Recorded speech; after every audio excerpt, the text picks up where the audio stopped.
In today's lesson, we're diving into the world of real conversations, and here's why it's a game changer for your English journey. By immersing yourself in genuine talks, dialogues, and conversations, you're not just learning, you're turbocharging your ability to understand spoken English. It's like upgrading from watching a trailer to experiencing the whole movie. At Speak Up Channel, we're not just about lessons, we're your companions on the road to fluent English.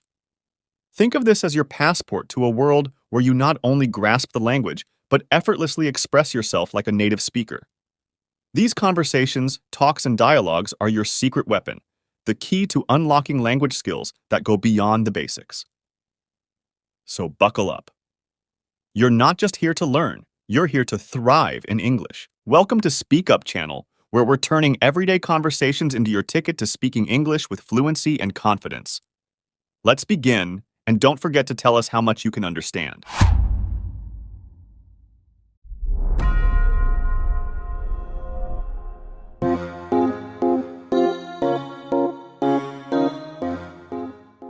Book Review: The Past and Future of Copyright. Copy wrongs. Does copyright benefit creators or fuel inequality? It depends on whom you ask. Who Owns This Sentence? By David Bellos and Alexander Montague. If Walt Disney was still alive, he would be dismayed at the new film role given to his signature character Mickey Mouse as a slasher hunting teenagers in an old arcade. The trailer for Mickey's Mousetrap was released on January 1st. That is the day the copyright of Steamboat Willie, the short film that introduced Mickey Mouse's character in 1928, expired. This early version of Mickey is now in the public domain. Even before the arrival of a murderous mouse, the field of copyright has been full of dramatic turns, as a new book, Who Owns This Sentence, recounts. That is because copyright is an edifice of words resting on a long and complicated string of metaphors and double meanings, write the authors David Bellos, a professor at Princeton, and Alexander Montague, a lawyer. Over centuries, artists, authors, lobbyists, publishers, and public officials have defined and redefined the meaning of copyright, with debate and legal changes happening beyond the public eye. Initially, an author's right to their creative output was a question of honor. Hermodorus, a student of Plato, published notes he took from Plato's lectures without permission, which incensed the philosopher. Privileges, a precursor to copyright, emerged in the 15th century in Venice, where authorities gave skilled craftsmen a 7-year monopoly over luxury goods they produced.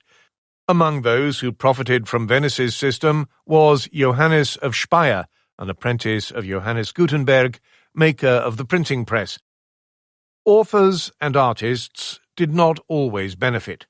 Powerful publishing syndicates treated books like property and profited from selling the works of Chaucer, Milton, Shakespeare, and others.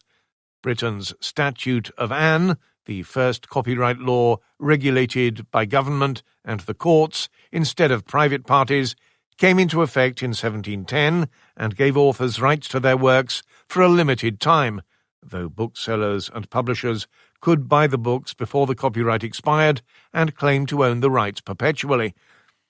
But it was a decision by the House of Lords in 1774, reasserting term limits for copyrighted works, that fully established copyright in Britain and served as the beginning of modern copyright law in the West. Mr. Bellos and Mr. Montague argue that copyright has gone from a right that favours creators to something more akin to a privilege for the rich and powerful. Two major legal developments led to this. First, in the early 1900s, a skirmish over printing posters for a travelling circus redefined the meaning of authorship to include employers of artists. In other words, companies could own copyrights. Second, in 1976, the meaning of literary works was adjusted so that computer software was included. Intellectual property is now among America's chief exports.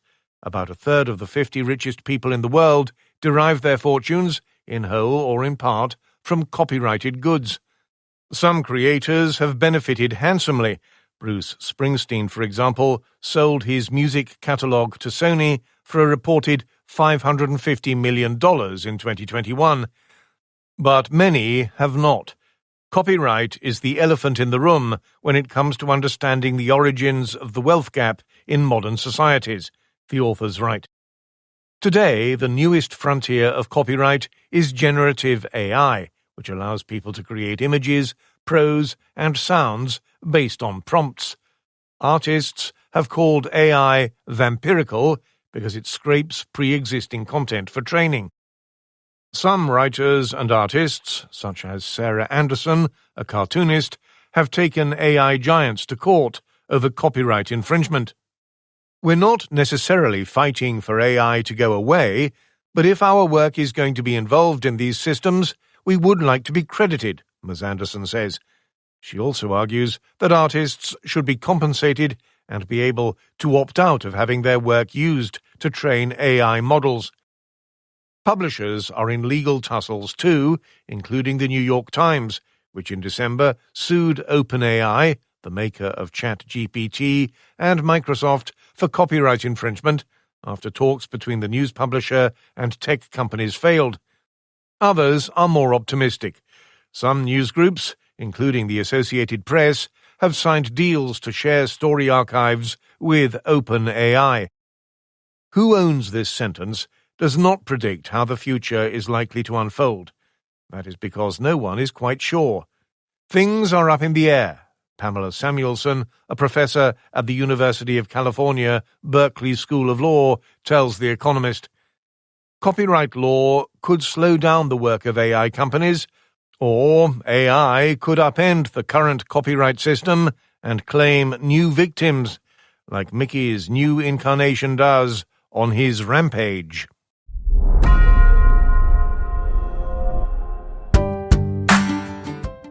You will hear a radio broadcast called Focus on the Arts. Hello, and welcome to Focus on the Arts. I'm your host, Dave Green, and this is your very own local radio programme.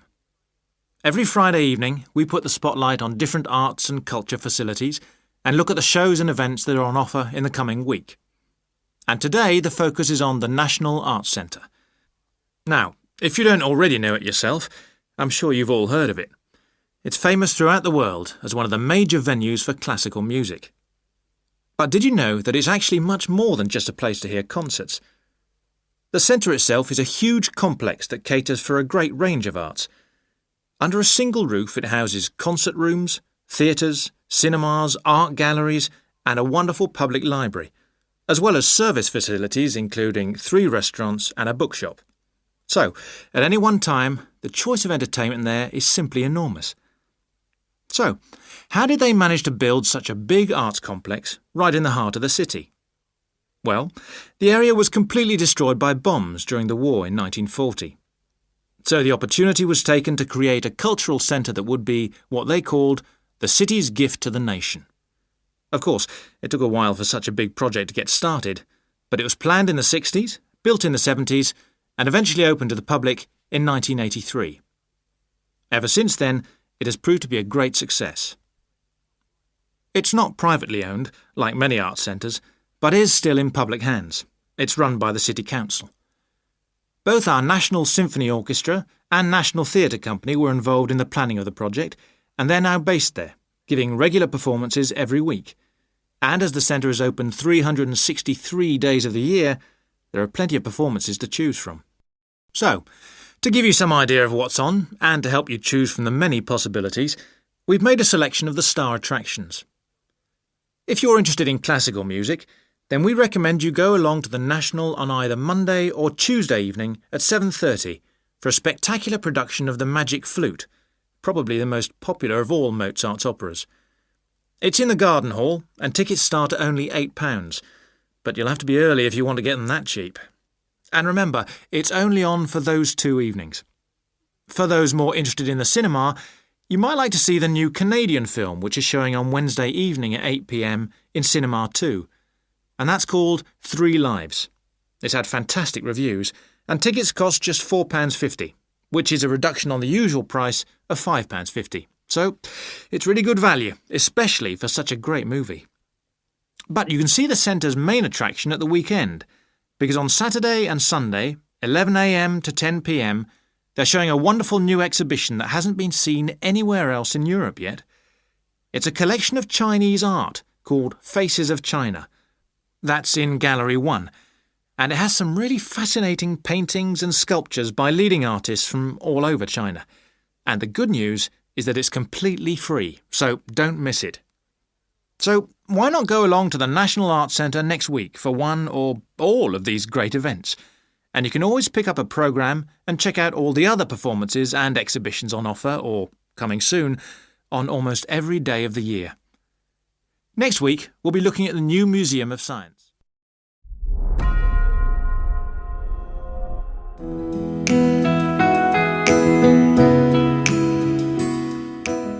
You'll hear the librarian of a new town library talking to a group of people who are visiting the library. OK, everyone. So, here we are at the entrance to the town library.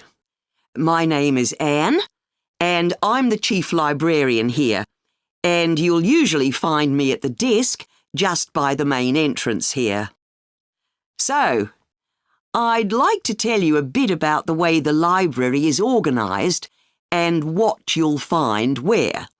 And you should all have a plan in front of you. Well, as you see, my desk is just on your right as you go in. And opposite this, the first room on your left has an excellent collection of reference books and is also a place where people can read or study peacefully. Just beyond the librarian's desk on the right is a room where we have up-to-date periodicals such as newspapers and magazines. And this room also has a photocopier, in case you want to copy any of the articles. If you carry straight on, you'll come into a large room, and this is the main library area. There is fiction in the shelves on the left, and non-fiction materials on your right, and on the shelves on the far wall, there is an excellent collection of books relating to local history. We're hoping to add a section on local tourist attractions too, later in the year. Through the far door in the library, just past the fiction shelves, is a seminar room, and that can be booked for meetings or talks. And next door to that is the children's library, which has a good collection of stories and picture books for the under 11s. Then there's a large room to the right of the library area. That's the Multimedia collection, where you can borrow DVDs and so on. And we also have CD-ROMs you can borrow to use on your computer at home. It was originally the art collection, but that's been moved to another building. And that's about it. Oh, there's also the library office on the left of the librarian's desk. OK. Now, does anyone have any questions? Yes, thank you, sir.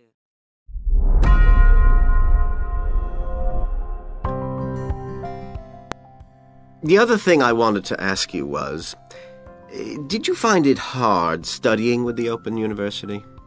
You mean because you're studying on your own most of the time? Well, it took me a while to get used to it. I found I needed to maintain a high level of motivation because it's so different from school. There's no one saying, "Why haven't you written your assignment yet?" and that sort of thing. Oh, dear. You'll learn it, Paul. Another thing was that I got very good at time management because I had to fit time for studying round a full-time job.